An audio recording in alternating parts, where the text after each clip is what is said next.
हमारे बुज़ुर्गों के रास्ते पे हमेशा रखें। अमल मैंने आपको बता दिया, इसके फ़ायदे मैंने आपको बता दिए। रकीब कौसर अगर ना हो तो किस तरह मैंने अमल शुरू करना है वो भी मैंने बता दिया। अब आ जाए अमल के तरीक़ेकार के ऊपर। अब हमने सबसे पहले करना क्या है? सबसे पहले हमें करना ये है कि हमने गुस्ल करना है। गुस्ल करने के बाद हमने एहराम बांधना है और जानमाज़ पे बैठना है। चिराग को हमने रोशन करना है, तेल उसमें कोई सा भी लगा लें और खुशबू आप गुलाब की लगाएंगे। रकीब कौसर अपने साथ किसी ऊंची जगह पे रखेंगे, जैसे कोई रहल होती है हम कुरान पाक रखते हैं या कोई अच्छी ऊंची जगह पे रखते हैं, या कोई भी चीज़ हमने कोई किताब ले ली है, कोई दुनियावी किताब ले ली या कोई ऐसी दूसरी चीज़ रख ली, हमने उसको रख के और फिर ऊपर हमने रकीब कौसर वो रखी कपड़ा जो उसका गिलाफ है उसके ऊपर हमने रकीब कौसर रख दिया। और उसके बाद सब कुछ हो गया।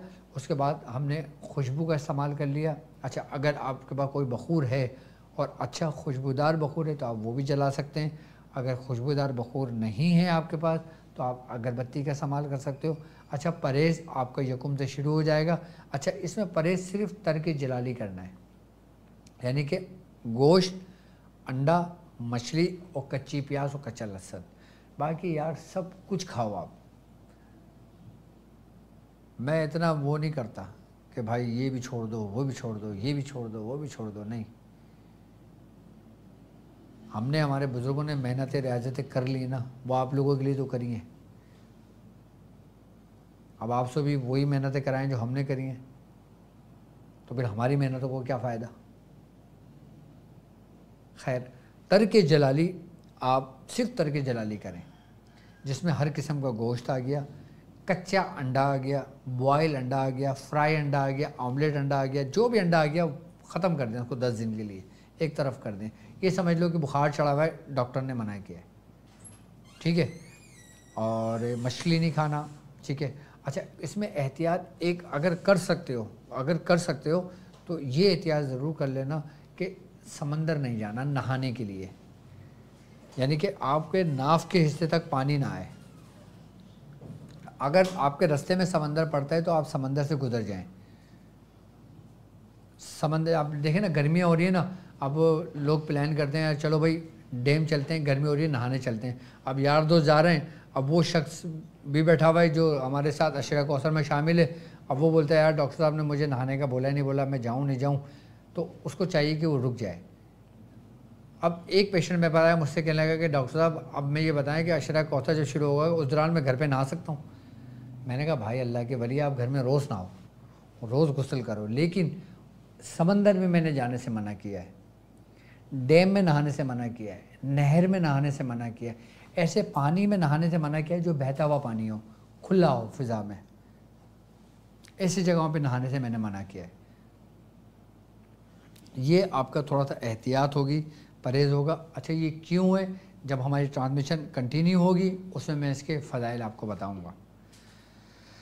अब हमने चिराग जला लिया, खुशबू लगा ली, सब कुछ कर लिया। अब हमने ये अमल इन्ना आते ना कल कौसर फसली रब्बी का वनहर इन्ना शानिया का हुवल अब्तर बहक़ साहिबल कौसर सल्लल्लाहु अलैहि मुहम्मद, ये अमल हमने पढ़ना है 1092, यानी कि 1092 मरतबा, 1092 ये जहन में रखना, ये अदद हैं इसके ये। और कोशिश करो कि अगर 92 आपको बताएं ना तो 91 नहीं होना चाहिए, 93 नहीं होना चाहिए, 92 ही रहने चाहिए आपको। 1092 1092 आपने ये पढ़ना है और 10 दिन पढ़ना है। अच्छा, आपने 1092 को अगर हम इसकी कैलकुलेशन करते हैं ना तो पता है अदद कितने बनते हैं। अब इसको मुरक्किब में लेके आते हैं, 9 और 1 10, 10 और 2 कितने बनते हैं? 12 मुरक्किब है। अब इसको मुफरिद में लेकर आते हैं तो कितने बनते हैं? 3। सूरह कौसर की 3 ही आयतें हैं, सूरह कौसर की 3 ही आयतें हैं। अच्छा, इसके हुरूफ 43 हैं, 43 इसके हुरूफ हैं। अब 43 को हम 3 से मल्टीप्लाई करते हैं तो हमारे पास आंसर आता है 129। तो इस अमल को मुकम्मल करने के बाद 129 इसको मदामत में रखना है। ये इसकी तरतीब है, ये तरीक़ेकार है। सुभान अल्लाह कहने वाले माशाअल्लाह शाह साहब हमारे पास आ गए हैं अभी यहाँ पे, तो जब भी सुभान अल्लाह की आवाज़ अब आ रही है। तो जब हम ये अमल मुकम्मल कर लेंगे तो हम इसको मदामत में यानी कि विड में इसको 129 मरतबा रखेंगे, 129। और जब हम ये अमल पढ़ेंगे मेरे ख़्याल से 1092 मरतबा यानी कि 1092 मरतबा पढ़ने में हमें, जो तेज़ पढ़ने वाला होगा वो तकरीबन 1 घंटे में, सवा घंटे में मुकम्मल कर लेता है नॉर्मली।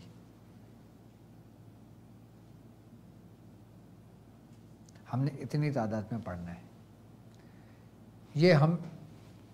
ये इसकी ज़कात अदा हो जाएगी इस अमल की, और ये अमल रकीम कौसर है। और चिराग जलता रहेगा, हम अपने बैठ के पढ़ते रहेंगे। जब हमारा अमल पूरा हो जाएगा, चिराग हम इसको वहीं छोड़ देंगे, एहराम हम बांध के रख देंगे। अच्छा, अब वो जगह दिन में इस्तेमाल होनी है, मजबूर है, घर छोटा है, तो हम क्या करें फिर? हम सारा सामान समेट के हम किसी ऊंची जगह पे रख देंगे, उस चिराग को भी ऊंची जगह पे रख देंगे। और फिर जब रात आएगी, अपना टाइम आएगा, फिर हम रात में बैठेंगे अपने चिराग जला के, और फिर एहराम बांध के फिर अमल ये पढ़ना शुरू कर देंगे उसको। अब वो लोग, ये तो मेरी तरफ से हुक्म है उन लोगों के लिए जो अशरा कौसर में शामिल हैं, जो पहली किस्म के और दूसरी किस्म के लोग हैं। इसलिए मैंने ट्रांसमिशन के शुरू में बताया कि हमारे पास 3 किस्म के लोग हैं। पहले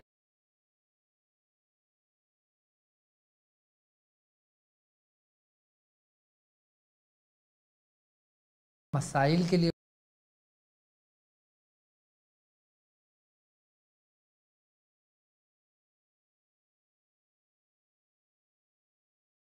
तो वो 129 मरतबा पढ़ेंगे खाली, 129 मरतबा। 129 को मुरक्किब में लेके आते हैं, 9 और 1 10, 2 12, 12 मुरक्किब बनता है और मुफरिद बनता है 3। इसके भी 3 ही आयत हैं। तीसरी किस्म के जो लोग हैं, जो आम लोग हैं, जो ख़वातीन हैं, जो मर्द हैं और जो बच्चे हैं, बच्चे भी अल्हम्दुलिल्लाह हमारे साथ शामिल हैं। एक बच्चा मेरे पास 14 साल की उम्र का, 12 साल की उम्र का बच्चा आया कि डॉक्टर साहब मैं आपके साथ अशरा कौसर में शामिल होना चाहता हूँ, आप जो बोलेंगे मैं करूँगा। मैंने कहा बस आ जाओ। तो 129 मरतबा कौन लोग पढ़ेंगे? जो तीसरी किस्म के लोग होंगे, लेकिन सामान सारा यही होगा। अब आप ख़ुद को देख लो कि तुम तीसरी किस्म के लोगों में शामिल होगे या पहली और दूसरी किस्म के लोगों में शामिल होगे। पहली और दूसरी में कोई फ़र्क नहीं है, तीसरी में थोड़ा सा फ़र्क आ जाता है क्योंकि वो मामला दुनियावी आ जाता है। पहली और दूसरी में दुनिया में भी है, आखिरत में भी है, दीन में भी है, और तमाम चीज़ें आ जाती हैं इसके अंदर। जबकि तीसरी में भी जाहिर सी बात है, आप ये अमल पढ़ोगे, आपको आखिरत में भी फ़ायदा होगा, रोज़े महशर में भी फ़ायदा होगा, कब्र में भी फ़ायदा होगा, दुनिया में भी फ़ायदा होगा। लेकिन नियत आपकी दुनिया के काम के लिए, तो आप 129 मरतबा पढ़ोगे।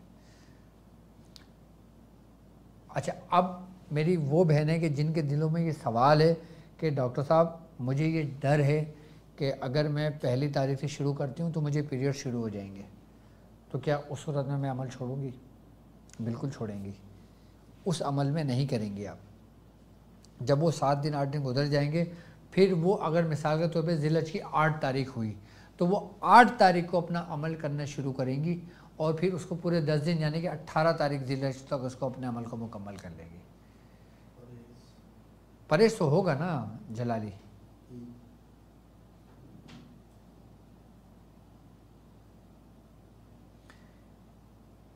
परहेज़ तो करना पड़ेगा, वो तो मजबूरी है ना। लेकिन फिर 10 दिन के बाद सारा गोश्त आपके फ्रिज में ही होगा।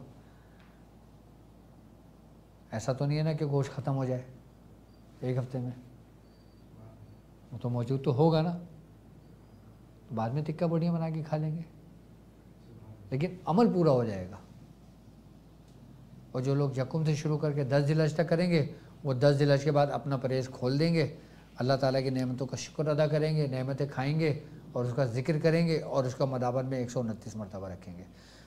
मैं तमाम तरतीब, सामान, तरीक़ेकार सब कुछ समझा चुका हूँ।